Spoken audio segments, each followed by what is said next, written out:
ప్రజాస్వామ్య దేశంలో ఎవరికైనా పొలిటికల్ పార్టీ పెట్టుకునేటువంటి స్వేచ్ఛ ఉంది, హక్కు ఉన్నది.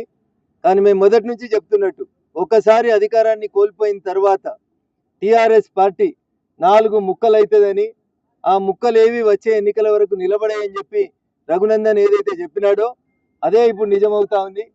చాలామంది నేను కవిత కొత్త పార్టీ పెడుతుందని అంటే రఘునందన్ జ్యోతిష్యం చెప్తున్నా అని అడిగిండ్రు.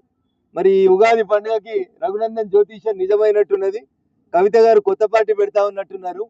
నేను మళ్ళీ చెప్తా ఉన్నా, టీఆర్ఎస్ 4 ముక్కలు అవుతుంది.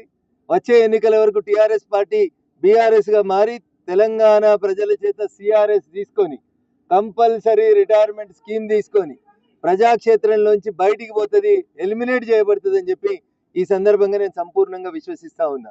అందుకని ప్రజలారా ఒకసారి ఆలోచించండి.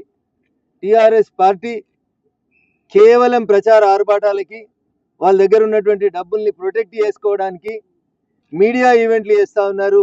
రోజు బావా బామ్మర్దులు తప్ప వాళ్ళు కొత్తగా చేస్తుంది ఏం లేదు.